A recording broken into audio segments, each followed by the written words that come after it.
Hello MCU fans. Today we're going to do a little bit of multiverse Q&A, answering some of the biggest questions that I got on my earlier video that I did called Absolutely Everything We Know About the Multiverse So Far. Now, people have responded really well to that, and that's been great, but they've also asked a lot of questions, some really good questions. So I thought I'd do a video going over the answers that I gave them. Now, I will point out, I did a video called Uncovering 10 Lies We Were Told About the TVA. I'm not going to talk about any answers that I gave in that video because that one's really important. That one discusses how basically Loki Season 1, He Who Remains gave so much misinformation that we then found out in Season 2. But sometimes it's hard to get past those lies. So I'm not going to cover things that I answered there. And if you've never seen that video, you might check it out. It's really good too. But for this video, there will be tons of spoilers, obviously, for everything multiverse related so far in the MCU. So keep that in mind. But assuming you're okay with that, then let's dive right in and see what we can find out. Don't forget, we do have the January contest going all month long. All you have to do to enter is be a subscriber and leave a comment, and you might win a book or a steelbook. Best of luck. Also, we have the membership option in case you want to help me in my goal of doing this full-time down the road. But no matter how you support the channel, it's greatly appreciated. Whether you like videos, subscribe, leave comments, it all helps. So thank you so much. Okay, so I'm going to briefly summarize the multiverse model that I've come up with. I talk about it extensively in the earlier video, so check that out if you have any questions on this. But for this video, I'm just going to mention that I think there are multiple Big Bangs, and each Big Bang generates a set of Infinity Stones, which then create the way that reality, existence, time, space, etc. work for their associated universes. Now, some people have suggested, no, what couldn't we have one Big Bang that splits into several Infinity Stones? I'm okay with that too. I mean, ultimately we get to the same point, so whichever of those you prefer. I kind of like the multiple Big Bangs, but really either one gets us to the same place, which is several universes. So 616, 838, my favorite paint universe, animated, etc. And then we end up with branches off that universe. So basically, like in the case of 616, we have what if. These are all the what if branches. You're connected to your original universe. That's as opposed to 838, which is an alternate universe, right? And then I think 616 and its branch universes form the 616 multiverse, a la the tree that we see in Loki. And then finally, all of these multiverses form the megaverse. So the megaverse is each of these multiverses across the entire MCU. So there you go. That's the summary of that. Go check out the other video if you want more. But that was important because each of these questions were based on that model that I created. So the first question was, does the TVA know about the multiverse, right? I said that basically it's 616 with its branches. So why are they calling it 616? Unless they know there's 605 at least other universes out there, right? Very fair question. In fact, some people have said that this even is a 615. Now, I think this is just a poorly written 616 personally, because remember, this is the reel of Loki's life, the movie reel. There's no way they would put 616 and 615 on the same movie reel. So I don't think this is anything. I think it really is just a bad 6. But still, the question is valid. Why are they calling it 616 unless they would know there are other universes? Well, we see it everywhere, right? We see 616.432 on their TemPad there. That's how they labeled this segment. We see them label it 616. Blah, blah, blah for the different branches that Docs ultimately destroys. So yeah, they're using this 616 everywhere. Where did it come from? Okay, at this point, we just have to guess because they don't tell us this answer, but I think there's a pretty good answer. Remember when He Who Remains met his other variants that first time? Well, what's natural to do? To start numbering, right? So for whatever reason, we got up to 616 for He Who Remains, and let's call it 1610, right? Why not use all the favorite numbers? That one of the other variants was 1610. But the key is He Who Remains universe was numbered 616. That's why he used that throughout the entirety of the TVA. Now you might say, yeah, but why didn't the TVA ever question it? Well, I think there's a simple answer. They're a bureaucracy, right? They're government workers. I'm not being mean to government workers. I'm just saying they don't care. They were told put 616, and they used 616. So I think that's where the 616 came from. That's why we see it everywhere. And that's even why Miguel, who had nothing to do with these Kangs, gives it a different number, 199999, right? So it's just the number that He Who Remains came up with during that first meeting. Makes sense to me, at least. Okay. Also, keep in mind, Morbius and everybody is so 616 centered. That's why they called the quantum realm a 616 adjacent realm. The quantum realm is basically adjacent to every universe, everywhere. But they're thinking of 616 only. Their mind is on 616. So to them, the quantum realm is just adjacent to 616. So yeah, I am really convinced they don't have a clue what 616 means. They just think of it as the number that was assigned and we put it on our paperwork. So, all right, next question. Does Victor mean that there are two Kang variants in 616? A lot of people had questions when I was saying that the tree is just 616 and all of its branches. So, hey, we had two Kangs in the loom. How's that possible? Okay, let's talk about that because this one is kind of interesting. So remember, the one at the end of time, he who remains, told Miss Minutes to then have Ravonna bring the package and put it in the window, right? You remember from Loki season 2. It was his plan, meant to protect all of time. So they put the package in the window. Victor reads it. He creates the early version of the loom. But if you remember, it's very similar to the one from the TVA because it inverts temporal decay, lowers entropy, gathers it into fine threads, weaves it into elegant ropes, and turns chaos into order. I mean, that's basically what the loom for the TVA did, right? So he's just got a very rudimentary version of the loom. They bring him forward.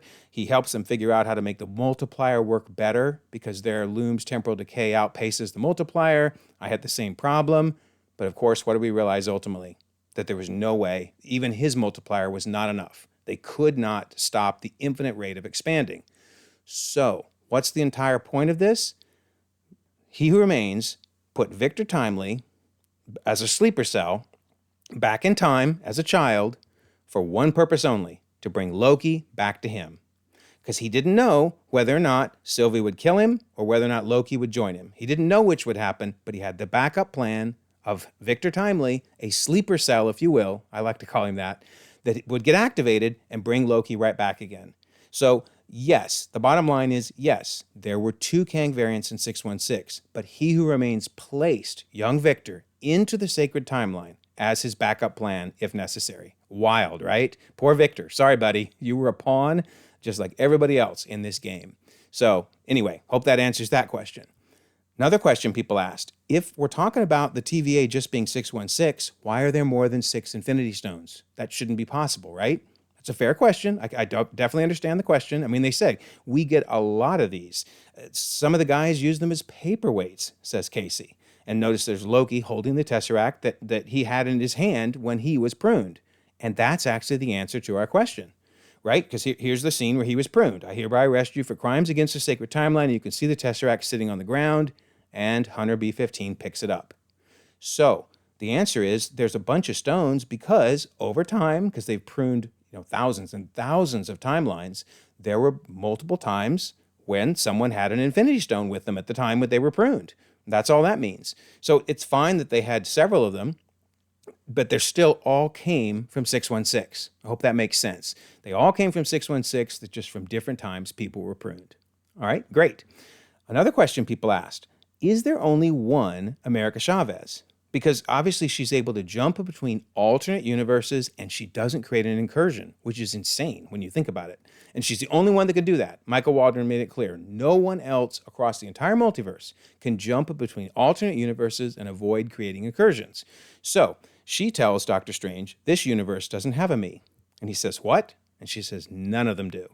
And he's like, oh, how do you know that? And she says, because I've looked and because I never dream. Because remember, we learned in Multiverse of Madness, dreams are you seeing what's happening to someone in one of your variants in an alternate universe. So yeah, I'm pretty sure Marvel is telling us that, at least in the MCU, America Chavez, there's only one of her across the entire multiverse. And that's why she does not create incursions. So yes, I think the answer to the question is there's only one. But the immediate follow-up question, well, what happens if the universe branches while she's there, right? I mean, she says the universe doesn't have a me, but what if there was a branch point right then? A what if branch point? Wouldn't there now be multiple of her? In fact, let's look at this. So here she is talking to Doctor Strange, having a good time. Oh, and a nexus point occurs, right? So A is the current path and B is the nexus point. Do we now have two? Because if we have two, then there's not one of her across the multiverse. There's now at least two. And ultimately, there could be an infinite number of her. Okay, so I have two ways that we could explain this. Let's look at a couple ways. We could say that she's pulled out of A, the regular timeline, and thrown into B. I don't think that would happen, though, because we would have seen that happen during the runtime of Multiverse of Madness. I mean, surely there was a branch that we just didn't see it happening, but there were branches all the time, right? So we would have just seen America vanish. Doctor Strange is talking to her, and poof, she's gone. So let me throw out the other idea. When the branch occurs, she doesn't go into the branch. She stays in the main one. And in fact, there's like a little portal poof, right? Like her little portal star. I love her star portal. It's so cool. In B, that's what they see. They don't see. So Doctor Strange is standing there talking to America. Suddenly he's talking to a star, which fades away. And he's like, what just happened? So we just have to make up an answer, but I'm trying to use logic as I do it. And I think that makes sense. I think she doesn't branch, and she just doesn't appear in the branch nexus point. So anyway, let me know what you think. It's a very interesting question somebody asked. Okay. Another question. We said that America is the only one that can travel across different alternate universes, yet Doctor Strange opened a portal between alternate universes. Doesn't that say that that's not a true statement, that America isn't the only one? I mean, think about it. It's a fair question. Doctor Strange pulled across 5 villains, 2 Spider-Man, an anti-hero, Venom, and shot Vulture into Morbius's universe. Now, I'm going to set that one aside because I think anybody that's watched my videos knows that I hate that post-credit scene, but we may actually have a good explanation for it. So set Morbius aside. We're gonna talk about him later. But still, he brought over 5 villains, 2 Spider-Man, and Venom. So you could argue he can open portals between alternate universes and cause travel between them, right? So what's the deal? Well, keep in mind a couple things. Number one, Wong said the spell that he was about to cast travels the dark borders between known and unknown reality. So one key thing there is they don't even know what's on the other side. They're just casting a spell that travels the borders, but it's not like Doctor Strange knows where an alternate universe is and is basically saying, I'm going to pull you from 838 or from, 1610 or whatever. So that's important to note. He's not doing anything intentional. And in fact, remember, Peter changed the spell 6 times, or as Peter said, no, it was only 5. Regardless, he messed up the spell. So it was a botched spell on top of that. It was an accident. And as Doctor Strange said, the spell was out of control. If I hadn't shut it down, something catastrophic could have happened. So the bottom line is this. He didn't even mean to cast the spell. I don't think he could have done it if he wanted to. It was a total accident, and it nearly caused a massive incursion. On the other hand, America Chavez can travel with intent between universes, which she figures out to do by the end of Multiverse of Madness, and she doesn't cause incursions. So Doctor Strange and what he's doing is very, very different than what America Chavez can do. Okay, great. But another follow-up question people asked, and this is a great question. They asked, well, why didn't Wanda just travel to a branch to find her kids? As we learned in What If, this is an image from What If Season 2, the Scarlet Witch, Wanda Maximoff, used her powers to reach into a neighboring universe for a warrior. And a neighboring universe, basically a branched universe, one of the What If universes. Well, if she can do that, if she can jump between, with magic, if she can jump between branched universes, why didn't she just find her kids in a branch? Why did she have to go to 838? Because remember, in the movie, Wong is even questioning her. You could force America to send you to the universe, or obviously she ultimately decided to take her powers from her. But the bottom line is, why? Why were you trying to go to this alternate universe? Just go to a branch. Okay, we don't know the answer. But we can take some of the information we have across the MCU to try to come up with an answer. Remember in Infinity War, Doctor Strange was looking for a way to beat Thanos. And he says, I went forward in time to view alternate futures, to see all possible outcomes. And they asked him, well, how many did you look at? 14,605,000. He couldn't have just said 14 million. He had to say 14,605. Nonetheless, of course, how many did they win in? That would be 1.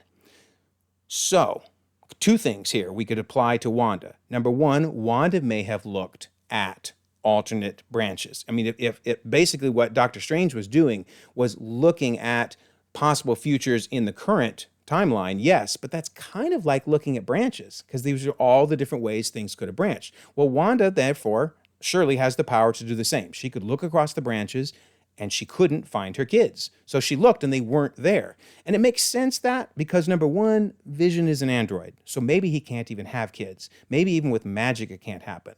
But also keep in mind, across 14 million possible outcomes, only 1 led to them beating Thanos. So it's very possible that none led to her having her kids in a branch. So I think that's one answer, is her kids simply weren't in a branch. But here's another interesting possibility.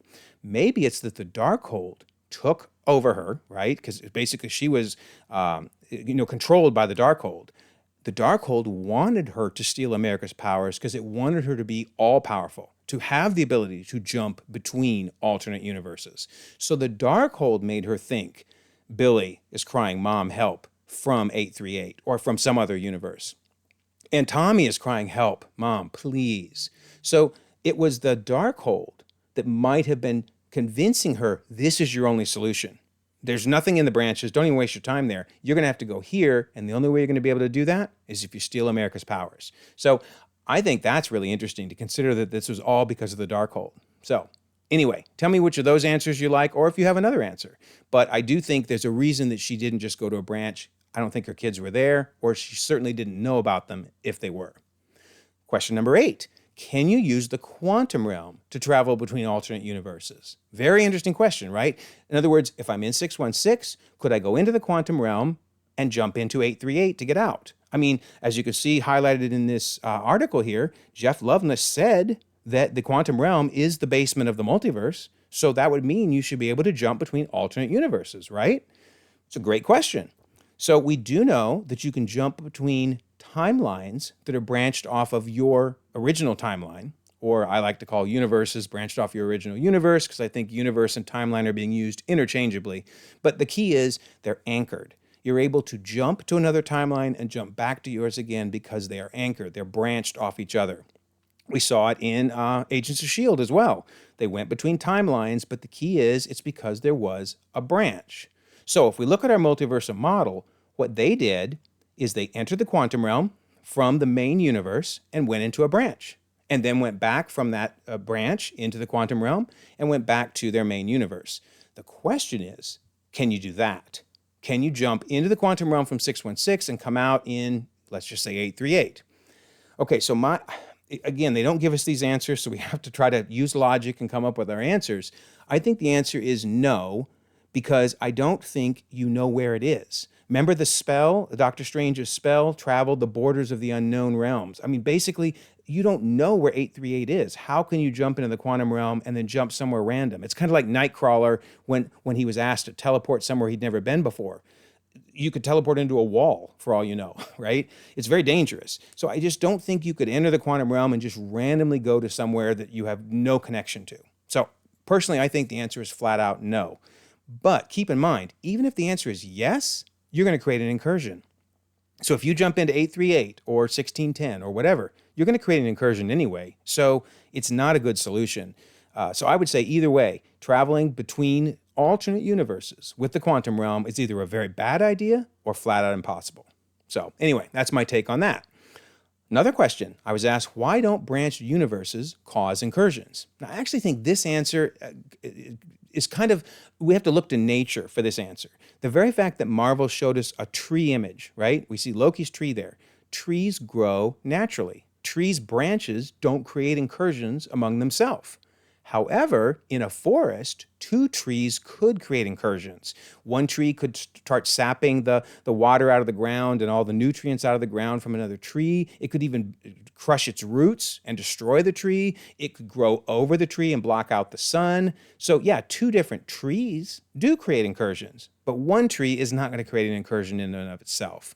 I also think it's interesting that the original imagery we saw from Loki season 1, when they stopped pruning, even that looks very natural. It's branches off of branches off of branches. So I think Marvel's basically just saying a universe and its branches is a natural expansion that doesn't cause incursions. However, two multiverses, they can collide. They can cause problems. They can destroy each other. So anyway, good question. All right, question number 10. If the time heist was supposed to happen, does that mean it created branches? I think it's a very fair question because we learned in Loki season 1, there is just the sacred timeline. Loki's saying right there, me guilty of a crime against the sacred timeline? Because the assumption was there was only one timeline. So if there's only one timeline and the time heist was supposed to happen, then that means it couldn't have branched, right? Again, very fair question. So Loki tries to explain to Ravonna, hey, I came into possession of the Tesseract because they, the Avengers, traveled through time. It's their fault, not mine. And she's like, no, we're not here to talk about the Avengers. What they did was supposed to happen. Your escaping was not. So we could just go with this answer and move on, but it still doesn't answer the question, did it create a branch? Yeah, it was supposed to happen, but did it create a branch? Okay, great question. I'm going to say absolutely 1,000% yes, because we learned in Loki Season 2, the sacred timeline is actually multiple branches. I mean, the very fact that there is a loom means there has to be something to weave together, right? So we learn in Season 2 that it's okay to have multiple branches. Now, of course, in this problem, they learn is it's overloading because they stopped pruning. But that's a different issue. When they were pruning, the loom worked fine. So what we also learn in Loki Season 2 is Loki says maybe it's true. Everything he was doing, the pruning, the preservation of the sacred timeline, it was about preventing more of him. So that's the real key. If a branch, if a nexus point didn't create another He Who Remains, no harm, let it be. So that means the time heist could create branches. Those were branches that either the TVA wasn't informed about or were told, leave it be. They were told by He Who Remains, not a problem, this branch is okay.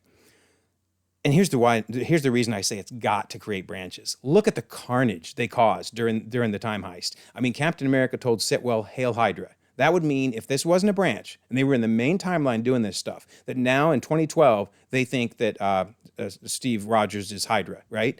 Plus, he fights himself, so that's already messed up, and tells himself Bucky is alive to distract himself. That sounds so weird to say, to distract himself long enough to get away. So now that means in 2012, Captain America thinks there's two of him and that Bucky's alive. No. Star-Lord got knocked out. He wouldn't even wake up in time to get the Power Stone in 2014. No, that didn't happen. Even the Hulk smashing that taxi cab and chucking that motorcycle, that could have created a downstream effect that 10 years later, caused problems. No, it definitely was branches. The TVA was okay with them because they were told by He Who Remains, leave those branches alone. So very interesting question, but yes, the time heist did create branches, and we saw that when Scott Lang, remember in his book, said we jumped between timelines. So, okay, another great question. Is it an issue that the Infinity Stones were destroyed? Because we learned that the Infinity Stones control an essential aspect of existence, right? We were told by the Ancient One that the Infinity Stones create what you experience as the flow of time. But when they asked Thanos, where are the stones? What did he say? I used the stones to destroy the stones. Well, that's not good, right? If they're destroyed, what about all of existence? But then we really get our answer because he says they're gone, reduced to atoms. So he finally admits he didn't really destroy them. He just made them unusable. But they're still there. Even they're so powerful. Keep in mind, these are remnants from before the Big Bang. So they're so powerful that even if they're reduced to atoms, they're still able to keep existence going on. So it's a great question, but the stones technically weren't destroyed. They're just unusable. They're just little atomic particles. And finally, we get to the Spider-Verse, right? This is probably why you tuned into the video, but I hope you enjoyed those original questions. Those were really good questions. But let's talk about the Spider-Verse, right? How does that fit into that multiversal model that I put forth, and how does it tie into the MCU overall? Okay. So we get this image right here, right?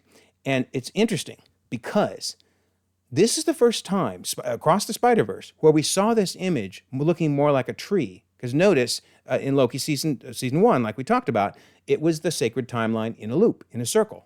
But it was across the Spider-Verse that first made it look like a tree, which of course is what we got in Loki. So I think that's incredible. I have to wonder, did the Across the Spider-Verse folks know that they were going to go with more of this tree image and not the sacred timeline running around in a loop?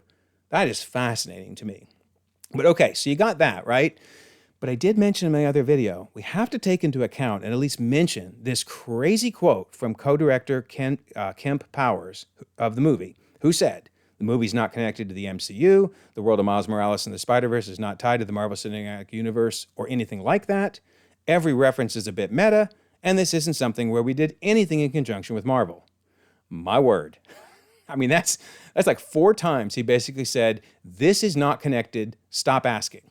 Now, I personally think they were saying this because they were getting tired of the fact that people were talking about this movie not for what it was, because it's an awesome movie in and of itself, but they were talking about all the connections to the MCU, making that more important than the movie itself. So I think this was them trying to shut that down.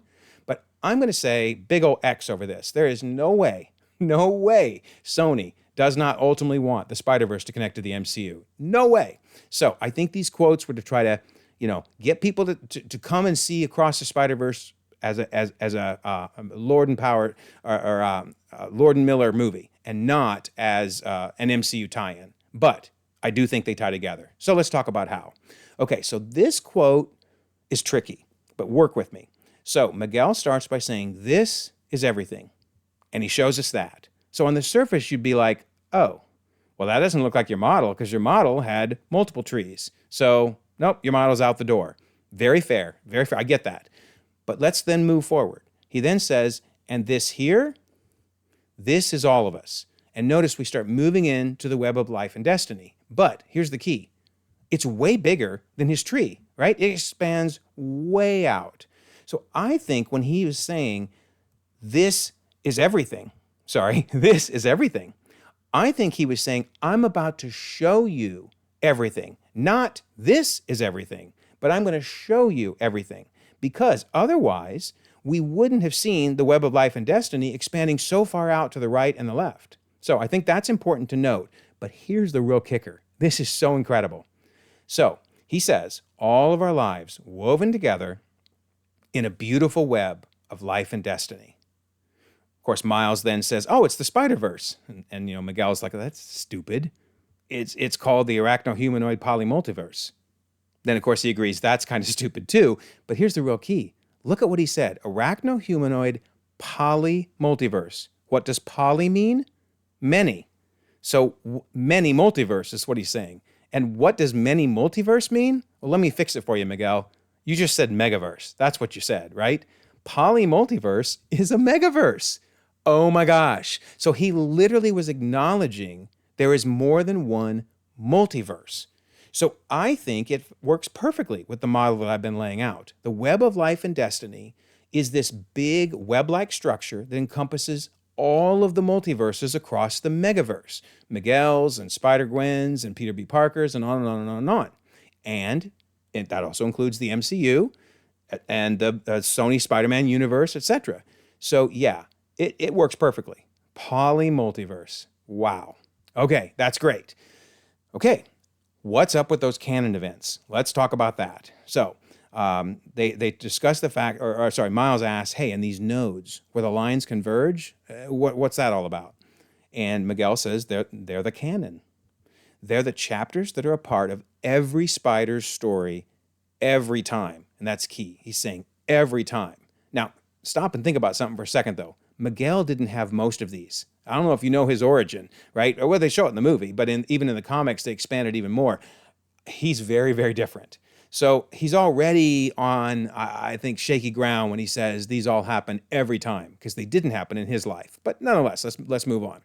Then he says, now, Miles, because you changed the story, and he's referring to the incident in Spider-Man India's universe, now that dimension is unraveling. And by the way, they're calling it a dimension. They use so many different realm, universe, timeline, dimension. So Sony does it too. The words make it so confusing. But anyway, nonetheless, he's trying to say, hey, you messed up a canon event in Spider-Man India's universe dimension. And if we're lucky, we can stop it. Okay, let me pause right there. Miguel, you just said they have to happen every time. And now he's saying, well, if they don't happen, it causes a problem which we might be able to fix. That doesn't sound to me like every time. Granted, this could have destroyed the universe from what he's saying, but still, it doesn't have to happen, and it doesn't always destroy the universe if you can find a way to stop it. So really, there's so much going on here where I think people should be going, Miguel, what are you talking about, man? You're making stuff up now. In fact, I love it. I love this one because Miles says, no, that wasn't me. That was the spot. And he's right. This is the spot creating a collider event on Spider-Man India's world. How they're not seeing this is beyond me, but I love that Miles is calling out this as being incorrect left and right. Then Miguel tries again. He says, hey, let me tell you about this. I found a world where I had a family, where I was happy. At least a version of me was, or you could say a variant. But that version of myself was killed. So I replaced him. And then he tries to say, look what happened though. When I did that, we ended up with, well, people screaming and the universe being destroyed. That's not good, right? That's really bad. He says, you break enough canon, you save enough captains, and we could lose everything. Well, here's the problem. If you look at this looks to me like an incursion. This doesn't look to me like breaking a canon event. In fact, remember the Collider event, which I think it was the Collider, but he was calling breaking a canon event. That was that black yuck going everywhere. This is an incursion. I think this is the Spider-Verse's version of incursion. So what Miguel did is he went to a different alternate universe and destroyed it by being there. He created an incursion, and he's blaming it on canon events. Oy vey. And then, as though to just put the icing on the cake, he turns to Lila and says, see, right? Tell Miles. Am I right? And Lila says, that's what the model says. Okay, we should all know you don't trust AI, right? No offense, Lila. Not meaning to diss on you, but trusting AI to predict something and then relying on it as fact? Oh boy. And Miles again calls it out. Miles says, so we're just supposed to let people die because some algorithm says that's what's supposed to happen? Go Miles, man. So bottom line, I think in Beyond the Spider-Verse, they're going to reveal that either Miguel is just wrong, which that's possible, that he's good-hearted, but he's wrong, or he has malicious intent. But these canon events do not have to happen. Now, we've seen bad things happen if they don't, but again, one was the Collider event, the other was an incursion caused by Miguel. So very interesting. But bottom line to me, no, canon events do not have to happen, and we're going to learn that in Beyond the Spider-Verse. Then this is awesome. Does the Collider event explain that ghastly Morbius post-credit scene? So Spider-Gwen at the beginning of the movie says, you're not my vulture. What are you, made of parchment? And he says, what cursed world have you brought me to? And then she says, oh, let me guess. You were having an espresso in some old-timey Leonardo da Vinci dimension, and suddenly a portal opens up and you wind up here. There's our Collider again, Collider event, right? But sucked him from his little parchment world into Gwen's universe. And Miguel all but confirms it, right? He says, you left a hole wide enough for guys like him to randomly get shot into the wrong dimension. And of course, Miguel is blaming Spider-Gwen for what happened in Into the Spider-Verse. So if stuff is being randomly shot into dimensions, we then find that Miguel is saying, now I'm stuck, putting everybody back where they belong. Oh my word. So does that mean the good old Vulture saying, I'm not sure how I got here? Has to do with Spider-Man, I think. Oh, my word. Has to do with Spider-Man, I think. Got to be one of the worst lines ever uttered. Maybe in a movie, period, but certainly in an MCU movie. But anyway, so I'm wondering, was it the Collider that brought Vulture I mean, this is not what they originally wanted, right? But I think it's how they're going to explain it. That it was the Collider event that brought Vulture randomly to Morbius's world. Ultimately, he would cause an incursion, but Miguel actually sent him back to 616. That's my hope. Please, please, Marvel, please tell me that Vulture can show up in Spider-Man 4. That would be epic. All right, question 15. What's the story with all the glitching? I mean, probably one of the biggest concerns that people have with the Spider-Verse trying to connect with the MCU is this glitching situation. So I think it is tied. Well, we know it's tied. We know it's tied to the watches, right? Gwen is saying, can you go to any dimension you want with that watch thing? So there's a couple things going on here. I think Spider-Man 2099, keep in mind, 2099, is using tech that eventually will be mastered by Kang in the 31st century. Wouldn't that be wild if Kang actually finds a way to come up with tech that allows you to move around between, because they obviously met, right? All the Kang variants met, we saw that earlier, to allow them to move around without glitching. So at this point in the timeline, by 2099, they had not figured that out. And so, yeah, you end up with glitching if you go between different universes. So that's kind of interesting. I also think it's the means with which they go between universes. For instance, America Chavez, she made a portal. So maybe if you go through America Chavez's portal, you don't glitch. Maybe if you do the spell that Doctor Strange messed up in No Way Home, you don't glitch. But the bottom line is in the Spider-Verse movies, we've seen that you do glitch because Gwen says to the Vulture, you're glitching, huh? Well, I've been there. And sure enough, we see the Vulture glitching. Here's my theory. Glitching ultimately leads to incursions, right? Because this is definitely an incursion. And it's the same look and feel. I mean, look at how the vulture's glitching looks so similar to the effect that we see in the incursion that Miguel created. So I think glitching is the beginning of an incursion. But it's true that in Multiverse of Madness, we see an incursion that looks very, very different. This is at the end in Sinister Strange's world. Okay, so how do you explain this, right? Well, you could just put it down to, in animated form, incursions and glitches look like that. And in live action, they look like on the right? They look like the paint just melting everywhere. And that's the same way it looked in What If, by the way, if you remember in the What If episode from season 1. So it could just be they look different in live action than animated.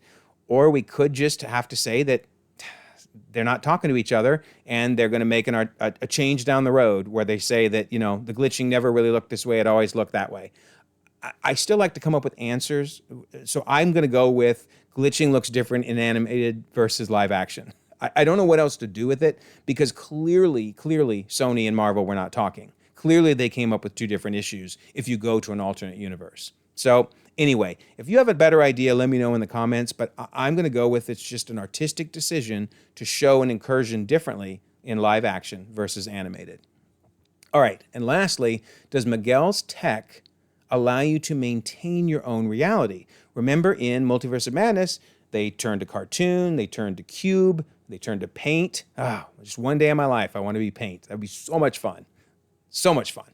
Anyway, yet we see in Across the Spider-Verse that the Prowler, Aaron, stays in live action even though he's in animated. Okay, this one's a little easier to explain than the glitching. The glitching that's a tough one. But bottom line is, I think that the tech might also be the answer. Maybe Miguel has come up with tech that allows you to keep your original form of reality. So that's why Aaron is still live action. Maybe, in fact, he's encased, in this prison. Maybe the prison allows him to keep his original reality. And if he was out of the prison, he would turn back to animated. That's one possibility. Also, keep in mind the Spot. He jumped through a portal into live action, yet he stayed animated. Now, it's possible he just looks that way in live action. That's one answer for him. Another is that, again, his powers allow him to go between different alternate universes and maintain your own reality. So, not a great answer, but it's just another example of Sony and Marvel not talking to each other, so we kind of have to come up with a less than ideal answer, but I still think it's an answer. So, let's summarize all of this, because I do think we can make all of this work. We just have to, get creative along the way a little bit.